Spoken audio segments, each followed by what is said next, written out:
अब जैसे ही ली वहां पहुंचता है और उसकी नजर सोबिन पर पड़ती है जो कि नहा रही होती है, तो सोबिन एकदम से चिल्लाने लगती है, तू कमीना कहीं का, डैश डैश डैश। हाँ, मतलब गालियां तो आप अपने हिसाब से इमेजिन कर ही लो, क्योंकि तभी तो वो ज्यादा नेचुरल लगेंगी। और उधर ली अपनी आंखों पर हाथ तो रख लेता है, पर उसकी आंखें कुछ और ही स्टैंड कर रही होती हैं। पलकें तक नहीं झपक रही उसकी, कहीं कहीं कुछ मिस ना हो जाए। अब जैसे ही सोबिन की चिल्लाहट गूंजती है, आसपास की जो लड़कियां होती हैं वो सब भागती हुई वहीं आ जाती हैं। ली उन्हें समझाने की करता है, तुम जैसा सोच रही हो वैसा कुछ नहीं हुआ है, ये सब एक बहुत बड़ा मिसअंडरस्टैंडिंग है। पर लड़कियां तो कुछ सुनने को तैयार ही नहीं थी। वो तो उल्टा उस पर चढ़ जाती हैं, कहते हुए, तू वही है ना, गोंगटंग सेक्ट का लड़का जिसके बारे में अफवाहें उड़ रही थी। अब समझ आया, तुम्हारा पर्सनैलिटी भी वैसा ही है। और तुम्हारी हिम्मत कैसे हुई इस तरीके से किसी लड़की को नहाते हुए पीक करने की। अब ली फिर से एक्सप्लेन करने की कोशिश करता है, सिचुएशन वैसी नहीं है जैसी तुम समझ रही हो। लेकिन तभी पीछे से सोबिन की आवाज आती है, बस करो ये बकवास। अगर मैंने तुम्हें रोका ना होता तो तुमने पूरी प्लानिंग कर रखी थी मुझे बिना कपड़ों के देखने की। ली झल्लाकर बोलता है, हाँ, मैं एक लड़का हूं, लेकिन इसका ये मतलब नहीं कि तुम जो मन में आए वो बोल दोगी और वो सच हो जाएगा। मेरा तुम्हें देखने का कोई इंटेंशन नहीं था। लेकिन अगर तुम्हें सच में ऐसा ही लगता है तो मैं इसके लिए सॉरी कहता हूं। अब इस पर सोबिन फिर से ताना मारते हुए बोलती है, तुम्हारे सॉरी से कुछ नहीं होगा। सेक्ट एक्सचेंजिंग इवेंट में इस तरह की शेमफुल हरकत करना, तुम्हें तो अब तक रिस्पॉन्सिबिलिटी लेकर हमारा सेक्टर छोड़कर भाग जाना चाहिए था। लेकिन तुम जैसा बेशर्म इंसान, वो तो अभी भी यहां खड़ा होकर तबाही मचाने की ट्राई कर रहा है, जैसे कि अपुन ने कुछ किया ही ना हो। जिस पर ली बोलता है, हाँ बिल्कुल, मैंने सच में कुछ भी नहीं किया, मैंने जानबूझकर कुछ नहीं देखा, वो तो मेरी नजर बस यूं ही पड़ गई थी। फिर ली तुरंत सबके सामने ये भी रिवील कर देता है, असल में ये सब कुछ एक छोटी बच्ची की वजह से हुआ, उसे ढूंढते हुए ही मैं यहां तक आ गया। इस पर सोबिन झल्ला के बोलती है, क्या सिर्फ एक बच्ची को ढूंढने के लिए तुम जंगल की इतनी गहराई में आ गए? और अब सवाल यह है कि अगर बच्ची थी भी तो आखिर वो दिख क्यों नहीं रही? वैसे भी तुम्हारी ये सारी बातें बकवास लग रही हैं। क्या तुम्हें लगता है कि हम तुम्हारे इन बेहुदा बहानों पर ट्रस्ट करने वाले हैं? और तभी ली को रियलाइज होता है, ये जगह जंगल के बहुत ज्यादा गहराई में है, और थोड़ी देर पहले यहां सच में एक छोटी बच्ची थी जो अचानक से गायब हो गई। फिर कुछ सेकंड बाद एक दूसरी लड़की दिखाई दी जो कि बिना कपड़ों के थी। और फिर उसके बाद एक एक करके और भी कई सारी लड़कियां वहां आ गई। और तभी ली के दिमाग में बिजली सी कौंधती है। Everything was pre planned. Sobin ने सब कुछ पहले से सेट कर रखा था। ये सब एक ट्रैप था, एक स्कैम जिसमें ली फंस गया। अब ना वो भाग सकता था, और ऊपर से बाकी सारी डिसाइपल्स एक साथ उस पर अटैक कर देती हैं। ली सोबिन की तरफ देखता है जो लगातार एक ही बात दोहरा रही थी, ली, इस सेक्टर को छोड़कर चले जाओ। और इसी दौरान सोबिन एक और ताना मारती है, तुम यहां पर किसी छोटी बच्ची को ढूंढते हुए आए थे? ये कितना वाहियात बहाना है। कुछ ऐसा कहो जिस पर कम से कम यकीन किया जा सके। अब ली अपने मन के अंदर सोचता है, मैंने तो बस इतना कहा था कि मैं यहां एक लड़की का पीछा करते हुए आया हूं। मैंने ये थोड़ी कहा था कि मैं एक छोटी बच्ची का पीछा कर रहा हूं। और अब ली गुस्से में बोल उठता है, क्या तुम्हें मेरे चेहरे पर कोई हवस नजर आ रही है जो तुम इतना घटिया सोच रही हो? इस पर सोबिन कहती है, बस इसकी रिस्पॉन्सिबिलिटी लो और यहां से दफा हो जाओ। ली एकदम ठंडे गुस्से में जवाब देता है, मेरा कद्दू भी नहीं ले रहा इसकी रिस्पॉन्सिबिलिटी। ये बस एक बड़ी सी मिसअंडरस्टैंडिंग थी जो मैंने अब साफ कर दी। बाकी इससे मुझे कोई ज्यादा फर्क नहीं पड़ता। और अब सोबिन एकदम हैरान रह जाती है, भाई, तूने अभी अभी मुझे बिना कपड़ों के देख लिया है और तुझे इससे कोई फर्क नहीं पड़ता? थोड़ा बहुत डर तो होना ही चाहिए। ली मुस्कुराते हुए कहता है, इसका क्या प्रूफ है कि मैंने तुम्हें बिना कपड़ों के देखा? और वैसे भी अभी तो तुमने कपड़े पहने हुए हैं। और तुम्हें क्या लगता है कि तुम इस तरह का प्लान बनाकर मुझे फंसा लोगी? सीरियसली, अब अगर बात सही और गलत की है तो चलो फिर इसे मुरिम के तरीके से सुलझाते हैं। तय हो जाएगा कि कौन सही है। और इसके बाद ली किसी तरह से उस सिचुएशन से इस्केप कर जाता है। लेकिन बात यहीं खत्म नहीं होती। ये पूरी घटना किसी तरह ली के मास्टर जियोंग तक पहुंच जाती है। अब मास्टर गुस्से में बौखलाए हुए ली को मारते हुए कहते हैं, तुम्हारी हिम्मत कैसे हुई? तुम किसी लड़की को बिना कपड़ों के देखने की सोच भी कैसे सकते हो? ली अपने मास्टर के सामने झुकते हुए कहता है, मास्टर, ये सब कुछ उनके द्वारा बनाया गया ट्रैप था। मैंने कुछ भी जानबूझकर नहीं किया। मास्टर जियोंग कहते हैं, मान लिया कि ये ट्रैप था, लेकिन तेरी बारी बात पर बिलीव करेगा कौन, और तू जाकर किसको समझाएगा? तू कहेगा कि उन्होंने एक जाल बिछाया जिसमें तूने उन्हें बिना कपड़ों के देख लिया, और वो भी गलती से, और लोग सुनते ही मान लेंगे? ली अब शर्मिंदा होकर झुक जाता है, माफी मांगते हुए, और अपने मन में कहता है, सच में लड़का होना कभी कभी कितना ज्यादा अनफेयर होता है। लेकिन मेरे पास कोई तरीका नहीं है खुद को साबित करने का। तभी वहां पर सेक्स शॉर्ट एम्प्रेस भी पहुंचती हैं। वो कहती हैं, अब भी हमें पूरी स्टोरी के बारे में कुछ भी ठीक से पता नहीं है। शॉर्ट एम्प्रेस आगे कहती हैं, हाँ, मुझे ये तो पता है कि कल रात तुम्हारे और मेरी एक डिसाइपल के बीच कुछ हुआ था, लेकिन बात क्या थी, ये साफ नहीं है। इस पर मास्टर जियोंग भी शर्मिंदा होकर कहते हैं, मैं इसके लिए माफी चाहता हूं। शायद ये सब बस एक बड़ी मिसअंडरस्टैंडिंग थी। लेकिन शॉर्ट एम्प्रेस हाथ उठाकर उन्हें माफी मांगने से रोक देती है और सभी लोग थोड़ा हैरान रह जाते हैं। शॉर्ट एम्प्रेस फिर कॉमली बोलती है, अभी भी हमें पूरी सच्चाई का अंदाजा नहीं है, इसलिए कोई जजमेंट पास करना जल्दबाजी होगी। अब शॉर्ट एम्प्रेस के मन में यह चल रहा होता है, मैं सच पर भरोसा करना चाहती हूं, लेकिन सोबिन हमारी सबसे ज्यादा जुनूनी डिसाइपल है, और इसी वजह से वहां थोड़ी निराश होकर सोचती हैं, क्योंकि उसकी इंस्टेबिलिटी की वजह से अब हमें यह सब कुछ देखना पड़ रहा है। वहां पर मास्टर जंग गहरी आवाज में कहते हैं, वैसे भी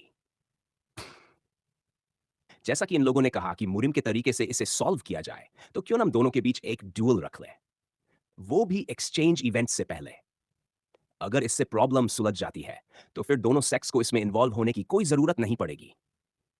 शॉर्ट एम्प्रेस थोड़े सोचने के बाद हामी भर देती है, और ली दिल से उनके सामने झुककर कहता है, थैंक्स शॉर्ट एम्प्रेस। इसके बाद हम कट करते हैं अरीना के सीन में, जहां माहौल पूरी तरह से टेंस और चार्ज्ड होता है। अब बात साफ है, जो जीतेगा वही सही कहलाएगा और जो हारेगा वो ही गलत।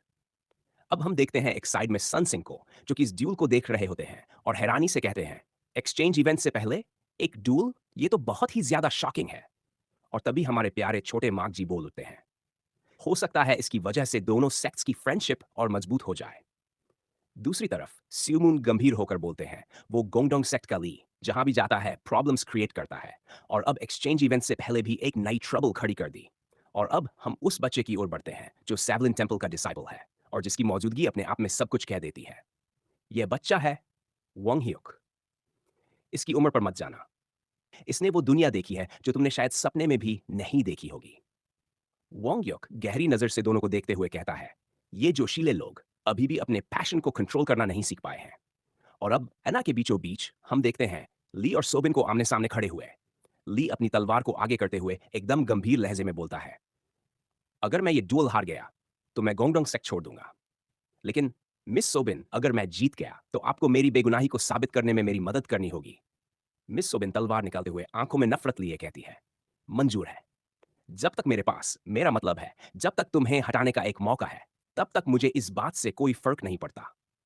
ऐसा कहते हुए मिस सोबिन ली पर एक पावरफुल स्ट्राइक करती है, जो दिखने में तो नाजुक सी लगती है, मगर उसमें छुपी ताकत किसी भी आम योद्धा को चौंका दे।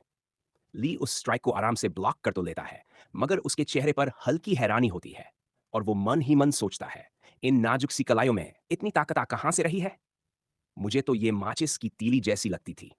अगले ही पल ली अपनी फोर्स का इस्तेमाल करता है और सुबिन को पीछे की ओर धकेल देता है, और फिर एक पल भी गंवाए बिना आगे बढ़ता है उसके ऊपर एक और अटैक करने के लिए। अब दोनों के बीच एक सघन लड़ाई शुरू हो जाती है। एक तरफ भावनाएं, दूसरी तरफ ताकत, और बीच में तलवारों की चमक और गूंज।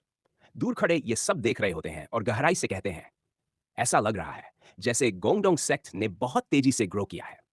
लगता है उन्होंने हाल ही में कोई बहुत सख्त ट्रेनिंग की है। उनके बगल में खड़े भी धीरे से मुस्कुराते हुए कहते हैं, किसने सोचा था कि गोंगडोंग से कुछ ही सालों में इस लेवल का टैलेंट निकलेगा?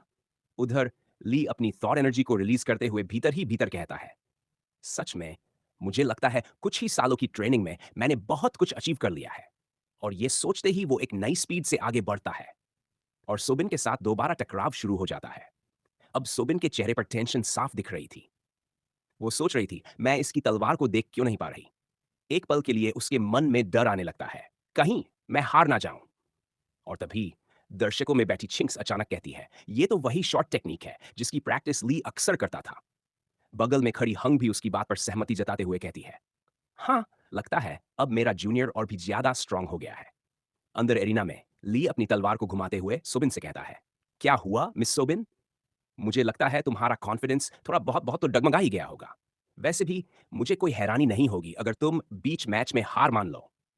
इस पर सोबिन भीतर ही भीतर खुद को मोटिवेट कर रही होती है। उसके चेहरे पर आत्मविश्वास की एक हल्की लौ फिर से जल उठती है। मन के अंदर बस एक ही बात घूम रही थी कि मैंने इतना कुछ किया, यहां पर इस तरह से हारने के लिए नहीं। वैसे भी क्या ये सब कुछ जानबूझकर हो रहा था? क्योंकि मुझे ऐसा लग रहा था, जैसे इस पर्सन ने पहले से ही अपनी ताकत को छिपा कर रखा था। बी अपने फुल रेंज मोड में आते हुए सीधा ही ली की तलवार को झटक देती है। ठीक वैसे ही जैसे कभी ली ने किया था। उस फोर्स की वजह से ली के हाथ तक कांपने लगे थे। इतनी ताकत इसने कहां से प्रोड्यूस कर ली? और तभी सोबिन आगे बढ़ते हुए ली से कहती है, तो अब कैसा लग रहा है तुम्हें? अब बताओ, क्या इसे संभाल पाओगे या नहीं? इसके बाद अपने सेक्ट की एक ऐसी टेक्निक यूज करती है जो उसकी जेन्युइन टेक्निक है, मून मेयर शॉर्ट टेक्निक। और ये इस महान की पहली ऐसी टेक्निक थी जिसके आगे पीछे कहीं भी डीमन नहीं लगा हुआ था। और शायद मैं गलत भी हो सकता हूं, लेकिन इससे फर्क क्या पड़ता है यार? उस टेक्निक को देखता है और बड़बड़ाता है, अरे बाप रे, लगता है मैंने इसको कुछ ज्यादा ही उंगली कर दी। अब तो ये सीधा मेरा गेम बजा दे दोगी। और किसी तरह उस शॉट की लहर को अवॉइड करता है, वो भी पीछे हटते हुए, क्योंकि ली जानता था इस टेक्निक में बहुत ज्यादा एनर्जी लगती है और सोबिन ज्यादा देर तक इसे संभाल नहीं पाएगी। अब थक चुकी थी, सांसें तेज, चेहरा पसीने में भीगा हुआ। ली मुस्कुराते हुए कहता है, जैसे ही तुम आपे से बाहर गई थी तुम लड़ाई हार चुकी थी। अब देखो क्या होने वाला है। अब होगा चमत्कार, वो भी खाली बाली का। अब तुम इसे संभाल कर दिखाओ अगर तुम वाकई में विक्टिम हो। साउंड इफेक्ट बम जैसी धमाके की आवाज है। और तभी कि इस अटैक से आरीना के अंदर एक बहुत बड़ा एक्सप्लोजन होता है। धुएं के बीच एक इंसान सामने आता है और वो आखिरकार जूनियर ने साबित कर ही दिया। हाँ, अब वो यहाँ पर सिर्फ विक्टिम नहीं है, अब वो एक वॉरियर बन चुका है। आगे बढ़ता है और कहता है, तो कैसी रही मैडम जी? मजा आया? लेकिन सबसे ज्यादा हैरान थी जो खुद से बुदबुदा रही थी, नहीं, ऐसा नहीं हो सकता, नहीं हार सकती। आगे बढ़ते हुए कहता है, वैसे डुअल शानदार थी, बाकी अब मिलते हैं एक्सचेंज इवेंट के अंदर। Sound distort mind breaking sequence और तभी हम देखते हैं सोबिन का दिमाग जो अब पूरी तरह से क्रैक हो चुका था। एक और आवाज धीमी, क्या हुआ? क्या तुम जेलस हो? क्या तुम्हें लगता है कि ये इंसान तुम्हारी मास्टर को ले जाएगा? क्या तुम इसे होते हुए देखने की योजना नहीं बना रही थी? सोबिन खुद को खो चुकी थी और ऐसा लग रहा था जैसे उसके ऊपर कोई और पर्सन कंट्रोल कर रहा हो। बीजीएम घबराहट और डर खड़े होकर ली से कहती है, नहीं, अभी सब कुछ खत्म नहीं हुआ। वैसे भी तुम इस तरह से एरिना को छोड़कर भाग नहीं सकते। हैरानी से पीछे मुड़कर देखता है और कहता है, क्या हुआ? कहीं ये मुझसे माफी तो नहीं मांगने वाली? हंसी रोकते हुए पलटता है और, अरे बाप रे, ये क्या कर रही है? जल्दी से अपने हाथ ऊपर करके कहता है, डुअल पहले ही खत्म हो चुकी है, अब तुम्हें रुक जाना चाहिए। ली की सबसे बड़ी गलती थी क्योंकि रुकने के मूड में बिल्कुल नहीं थी। वो ली के करीब आती है और उसे जोर से बजा देती है। अब फटकर जमीन पर गिर चुका होता है, लेकिन सुबिन को इससे घंटा भी फर्क नहीं पड़ता। वो तो अब भी अपने अटैक को कंटिन्यू कर रही थी।